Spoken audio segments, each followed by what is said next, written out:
Sud Radio Parlons Vrai chez Bourdin, 10h30, 12h30, Jean-Jacques Bourdin. Bonjour à toutes et à tous. Je suis heureux d'être avec vous sur Sud Radio. Vous le savez, la radio est mon socle. Peu importe le support médiatique, je vais faire du Bourdin. Celles et ceux qui me connaissent le savent. Comme partout où je suis passé, j'ai toute liberté ici à Sud Radio et j'en suis heureux. Pendant 2 heures, nous allons apprendre, nous allons expliquer, nous allons commenter, nous allons débattre avec vous. Depuis toujours, j'aime écouter vos témoignages, vos remarques. Tous les jours, nous aurons donc de 10h30 à 11h et de 12h à 12h30 un acteur de l'actualité et vos réactions. De 11h à 12h, 2 invités se confronteront autour d'une question simple et directe. Et ce matin, la question est la suivante. Est-ce que nous consommons trop? Vous appelez, vous n'hésitez pas. Le 0826 300 300, le 0826 300 300. Vous n'hésitez pas, vous êtes notre cheville ouvrière. Vous êtes, je ne sais pas, vous êtes notre fil rouge tout au long de ces 2 heures. J'attends vos témoignages et d'ailleurs, je vois déjà Diane, Frédéric, René qui sont là, prêts à parler. Et je vais vous poser la question, évidemment, vous poser toutes les questions que vous avez envie de recevoir, parce qu'on reçoit la question et vous nous donnerez vos réponses. Moi, j'attends vos réponses, j'attends vos commentaires, j'attends vos témoignages aussi, parce que vous nous donnez de l'information à travers vos témoignages. Il y a 2 petits débats. 2 petits débats qui ont agité le microcosme, qui ont agité les réseaux sociaux tout au long de ce week-end. Le premier, c'est Emmanuel Macron insulté au Touquet, Festival Touquet Music Beach. Un musicien sur scène insulte le président de la République. Il fait huer Emmanuel Macron quelques minutes avant l'arrivée du président. Tout le monde a besoin d'être remis à sa place de temps en temps, a dit ce musicien franco-américain. Alors qu'en pensez-vous? Allez-y, n'hésitez pas, 826 300 300, qu'en pensez-vous? L'irrespect, j'ai un mot, l'irrespect.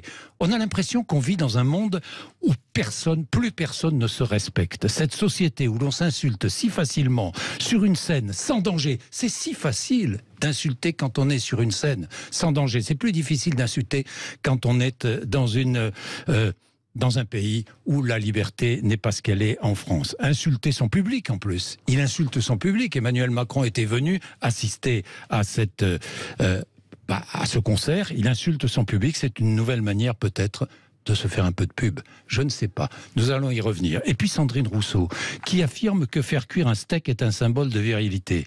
J'ai beaucoup aimé la chronique de Guy Carlier ce matin. Il se moquait un peu de Sandrine Rousseau, mais je comprends. Vous réagissez. 326. Vous voyez, ça commence. 0826 300 300, vous n'hésitez pas. Bien, on va commencer. Tiens, je vais prendre tout de suite Frédéric. Frédéric est à Paris. Bonjour Frédéric. Oui, bonjour Monsieur Bourdin, bonjour tout le monde. Ça me fait plaisir Frédéric. Vous êtes le premier auditeur que je reçois dans cette émission. Je suis très heureux. Et moi? Je suis ému. Ah ben, je pense que vous ayant suivi un petit peu dans votre carrière, je ne suis pas étonné. Parce que je sais que vous aimez ça.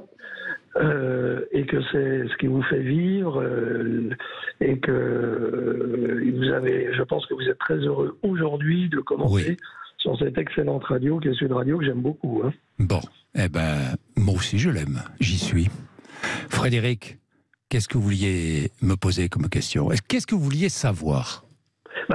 Déjà, moi, je sais que, j'ai appris que, comme tout le monde, que vous allez animer pendant 2 heures. Oui. Et je me suis dit, comment va-t-il faire 2 heures? Parce qu'on était habitué à M. Bourdin, les interviews, en généralement c'est solide, avec des gens en général assez intéressants la plupart du temps en face de vous, tout de même. Oui. Qui n'avait pas toujours une sincérité totale, mais bon.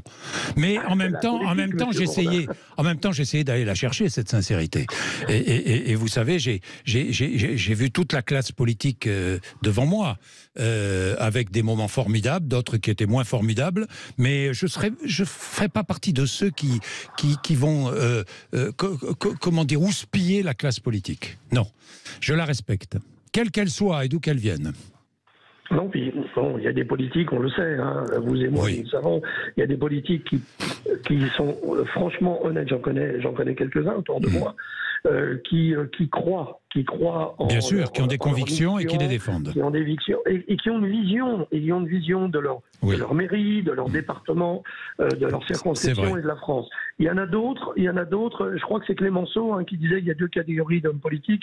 Il y a ceux qui pensent à la France et il y a ceux qui pensent à leur prochaine réélection. Bon, voilà. Vous les connaissez mieux que moi, donc vous le savez très bien. Hein. Bien. Qu'est-ce que vous vouliez me demander, Frédéric ? Là, moi, je voulais vous demander déjà est-ce que vous allez continuer à recevoir des gens ? Est-ce que vous allez traiter des sujets en profondeur, vous voyez, où on peut parler, où des entre guillemets des experts ou des sachants vont venir sur votre plateau pour vraiment approfondir des sujets. Les Français ont besoin de comprendre et non pas de zapper toutes les 30 secondes sur un sujet ou un autre. Mais je pense qu'il y a des sujets fondamentaux. Vous n'imaginez même pas combien vous me faites plaisir en me disant cela. Parce que c'est le fondement du métier que j'aime. Expliquer avant de commenter. Vous savez, aujourd'hui, on zappe facilement. Aujourd'hui, c'est simple. Il y a un fait. Immédiatement, on commente le fait et on saute la case explication. Eh ben, moi, j'ai envie qu'on explique. Donc, vous allez avoir tous les jours, vous allez avoir des hommes, des femmes qui vont venir nous faire comprendre les choses et nous faire réfléchir. Ça ne nous empêchera pas de commenter ensuite, évidemment. Donc tous les jours, il y aura une confrontation entre 11h et 12h. Et là, dans cette confrontation, il y aura de la matière, il y aura de la richesse, il y aura ce qui est l'essence même de notre métier, Frédéric. Ne vous inquiétez pas pour ça, j'y tiens et je serai le premier responsable de cela. Je suis très heureux de vous entendre dire ça, parce que je crois quand même que les Français, ils sont pas si idiots que parfois on veut bien le laisser entendre.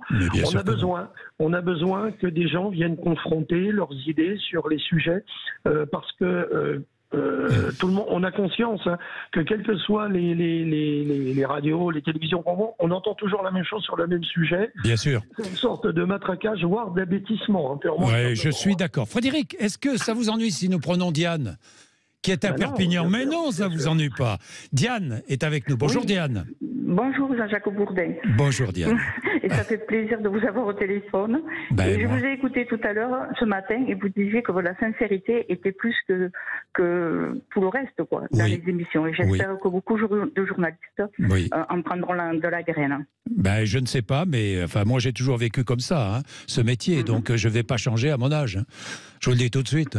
Vous savez... J'en ai vu d'autres, comme on dit. Je le sais bien.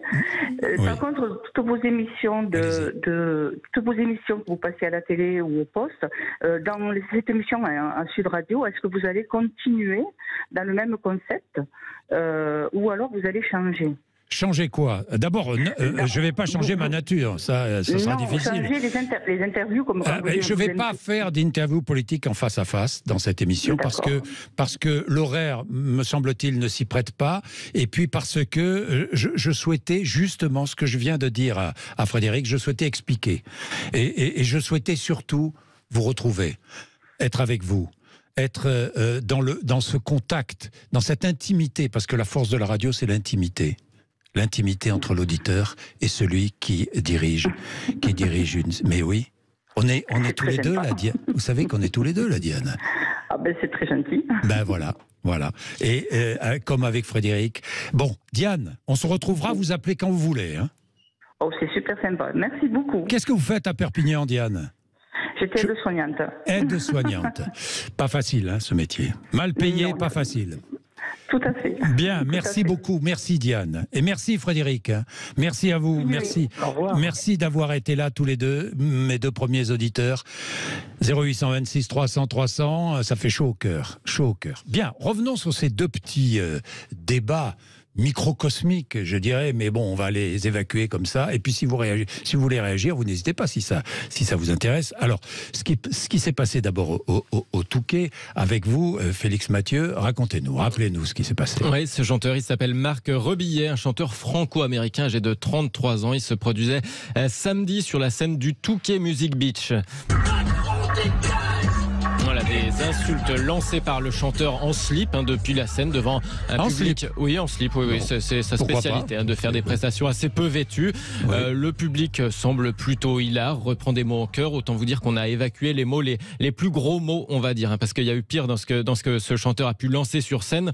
Marc Rebillet, fils d'un Français et d'une Américaine, il a vécu un peu en France, mais surtout aux États-Unis, à New York pendant le confinement. Il s'est fait connaître par des performances en peignoir depuis son appartement new-yorkais. Il s'est fait remarquer aussi depuis ça par des prestations à Paris pendant les Gilets jaunes. Déjà à l'époque, il avait réclamé la démission d'Emmanuel Macron. Et puis on a pu le voir aussi s'en prendre à Donald Trump en 2018, avec d'ailleurs des insultes assez similaires à celles qu'il a proférées ce week-end, cette fois donc à l'encontre d'Emmanuel Macron. Bon, on rappelle que le délit d'outrage a été supprimé. Bien, facile quand même. Facile, oui. Quand on est sur scène, on ne risque rien, on insulte, facile. Bon, vous réagissez, n'hésitez pas. Je vous attends, 0826 300 300. Un peu de pub, on n'a pas perdu les bonnes habitudes. Un peu de pub et à tout de suite. Sud Radio Parlons Vrai chez Bourdin, 10h30, 12h30, Jean-Jacques Bourdin. Parlons vrai, il va falloir tenir la promesse. Parlons vrai, parce que c'est ambitieux chez Bourdin. Pourquoi chez Bourdin? Ça veut dire que je vous reçois, que la porte est toujours ouverte, que vous êtes avec nous. 0826 300 300. Vous n'hésitez pas. Vous n'hésitez pas. Dans un instant, je vais appeler Stéphanie Posa, qui est chef d'entreprise, vice-présidente déléguée de la CPME, la Confédération des petites et moyennes entreprises. Pourquoi? Parce que j'ai des questions à lui poser. Faut-il réactiver le chômage partiel? Faut-il taxer les super profits? L'État doit-il continuer à aider les entreprises? Est-ce que l'État doit continuer à aider les entreprises? Je suis persuadé que Stéphanie Posa va nous répondre, mais non seulement je suis persuadé, mais je voudrais qu'elle nous réponde. Elle va nous répondre dans un instant. Mais autre chose, autre petit débat, et là encore, je sollicite vos interventions. N'hésitez pas à réagir au 0826 300 300. Autre débat, Félix Mathieu, c'est Sandrine Rousseau. Sandrine Rousseau, qui, je ne sais pas ce qu'elle fait chez elle l'été, je ne sais pas si elle se met devant un barbecue, si elle mange de la viande, mais elle affirme que faire cuire un steak est un symbole de virilité, c'est cela? Oui. Il faut changer de mentalité, oui, dit-elle, pour que manger une entrecôte cuite sur un barbecue ne soit plus un symbole de virilité. Des propos tenus à Grenoble ce week-end pour les journées d'été des écologistes. Alors, des écologistes qui souvent mettent en avant le bilan carbone d'une alimentation trop carnée. Mais forcément, cette phrase, aussitôt tweetée par des membres de l'assistance, a provoqué beaucoup de réactions, comme à chaque fois qu'on rouvre cette polémique alimentaire. Pour mémoire, déjà durant la présidentielle, Sandrine Rousseau avait repris de voler le communiste Fabien Roussel sur une question similaire. Ses propos de Fabien Roussel sur la gastronomie française: un bon vin, une bonne viande, un bon fromage, disait-il. Et déjà, Sandrine Rousseau lui avait répondu sur Twitter: le couscous, c'est le plat préféré des Français. Voilà, ça se voulait provocateur. Oui, et pourtant, et Guy Carlier le rappelait ce matin, j'ai beaucoup aimé, un homme avec un tablier et une marque sur le tablier devant le barbecue est un peu ridicule, entre nous. Mais enfin bon, alors allez-y, 0826 300 300, vous réagissez. Tiens, je prends un auditeur et j'appelle Stéphanie Posa dans un instant. Je vais prendre René, pardon. René. Oui. Bonjour René, le Toulousain. Cher Monsieur Bourdin, bonjour. Eh bien, écoutez, bienvenue de la part d'un très ancien auditeur de Sud Radio, oui, la station du parler vrai et du pluralisme. Je profite de saluer au passage mes compatriotes du Grand Sud, oui, Christine Bouillot, Rémi André, Philippe David. Bon. Ceci étant dit, je souhaite, Monsieur Jean-Jacques Bourdin, à travers votre notoriété, votre forte personnalité, que vous donniez un coup d'accélérateur au parler vrai et de contribuer ainsi à mettre fin sur les médias au pseudo-concept « chute, il ne faut pas le dire » et ainsi mettre sous les tapis de la Ve République les informations et explications des graves problèmes majeurs auxquels la France et les citoyens sont confrontés au quotidien. Exemple, ce matin, aux riches et pertinentes interventions que nous avons eues, je note que 3 mots significatifs, selon moi, n'ont pas été prononcés: subversion au pluriel, sédition au pluriel et banque centrale au pluriel.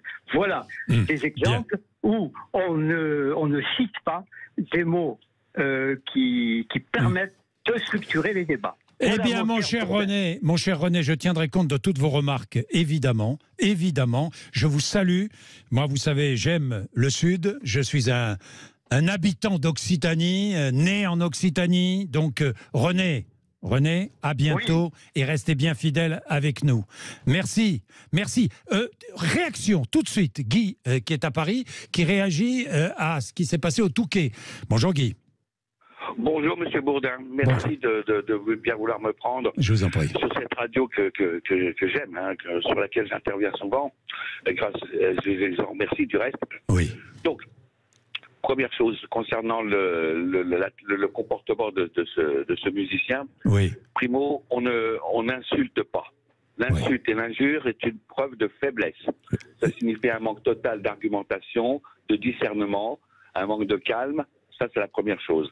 Donc, il a montré sa faiblesse. La deuxième, un invité est sacré. On ne maltraite pas un invité. Or, M. Macron était invité. Voilà. Eh bien, Guy, je ne suis pas loin de partager votre avis. Merci dans tous les cas d'avoir réagi tout de suite. Merci, c'est ce que je veux dans cette émission. Vous réagissez tout de suite. Ici, Parlons Vrai, chez Bourdin, on réagit au 0826 300 300. Bien, j'appelle Stéphanie Posa, qui est donc chef d'entreprise, vice-présidente déléguée de la CPME, la Confédération des petites et moyennes entreprises. Stéphanie Posa, bonjour. Bonjour. Merci d'être avec nous, Stéphanie Posa. J'ai 3 questions à vous poser. Faut-il réactiver le chômage partiel? Faut-il taxer les super-profits? L'État doit-il continuer à aider les entreprises? Alors, faut-il réactiver le chômage partiel? Félix Mathieu, rappelons où on en est avec le chômage partiel? Oui, bien des économistes estiment que dans la tribune que ce chômage partiel, il a permis d'éviter une augmentation de chômage de 5 points en 2020, de maintenir ce taux de chômage sous les 9%. Pour rappel, l'État avait pris en charge l'intégralité de la rémunération des heures chômées de mars à mai 2020. Puis cette part prise en charge par l'État avait progressivement diminué. Ça avait coûté quand même 27 milliards d'euros aux finances publiques en 2020, en tout cas au plus fort de la crise Covid, lors du premier confinement. Un bon tiers, presque une petite moitié des salariés du privé ont été concernés par cette mesure, avec évidemment les risques aussi de fraude et d'abus qui ont été dénoncés par ailleurs. Stéphanie Posa, faut-il réactiver le chômage partiel? Écoutez, pourquoi pas? En tout cas, c'est une des mesures qu'on demande pour les entreprises où les factures explosent, où parfois elles sont obligées d'arrêter leur activité. On ne dit pas qu'il faut le réouvrir de façon massive, le réactiver de façon massive comme ça a été fait en 2020, mais c'est une solution qui peut aider les entreprises à s'en sortir. Donc vous dites oui, vous demandez même? Oui, on le demande, d'autant plus que vous savez, ces événements de hausse énergétique, de hausse de prix des matières premières, c'est des événements qui peuvent à la fois diminuer la croissance, mais surtout entraîner des grosses difficultés économiques, tant pour nos entreprises, pour l'emploi, mais aussi pour notre pays. Deuxième question. Félix Mathieu, faut-il taxer les super-profits? Précision. Eh bien ça met la gauche d'accord. En tout cas, le socialiste Olivier Faure propose de lancer un référendum d'initiative partagée sur le sujet. Jean-Luc Mélenchon est d'accord, il l'a dit hier. Il leur faut pour ça 4,5 millions de signatures quand même pour lancer un référendum d'initiative partagée. En tout cas, ce week-end, la Première ministre n'y a pas totalement fermé la porte. Elle doit s'exprimer devant le MEDEF aujourd'hui. Ce sera peut-être l'occasion d'en dire un petit peu plus sur le sujet. Le MEDEF et la CPME. Alors, il y a le MEDEF et il y a la CPME, Confédération des petites et moyennes entreprises. Vous représentez combien d'entreprises, Stéphanie Posa? Alors, nous représentons 240 000 entreprises et 4 millions de salariés. Donc, vous vous rendez compte le poids que vous avez? Exactement, c'est plus de 98% du tissu économique français. Alors, sur cette question, faut-il taxer les super-profits? Que dites-vous? Écoutez, ce que l'on dit, c'est que chacun doit prendre ses responsabilités dans la société dans laquelle on est aujourd'hui. Et très clairement, les TPE, PME, on a peu cette notion de super profit. Ce sont des chefs d'entreprise plutôt responsables. Et le rapport que l'on a aussi bien avec nos équipes qu'avec notre entreprise est radicalement différente que ce que l'on peut vivre dans des plus grosses structures où il y a des super profits. Après, il faut regarder aussi au cas par cas. Et puis, vous savez, je crois que dans cette histoire, il ne faut pas faire de règles générales. Il faut aussi que tout le monde soit responsable, y compris d'ailleurs les donneurs d'ordre et plus particulièrement les pouvoirs publics qui doivent montrer l'exemple. Oui, mais taxer les super profits, ça aurait quelles conséquences selon vous? Imaginons que tout à coup ce référendum aboutisse. Ça va être difficile, mais imaginons que ce référendum aboutisse. Quelles seraient les conséquences, d'après vous? Il peut y avoir des conséquences de fuite d'entreprises à l'étranger. de perte de la compétitivité du pays, et puis aussi de perte d'industrialisation. On veut aujourd'hui réindustrialiser, trouver de la souveraineté, donc il faut vraiment être vigilant. Bien. Troisième question, est-ce que l'État doit continuer à aider les entreprises, Félix Mathieu? Oui, il l'a fait avec le chômage partiel, on en parlait. Il y a aussi eu les prêts garantis par l'État, mais attention avec forcément la nécessité de les rembourser, ces PGE, et c'est là que les difficultés commencent.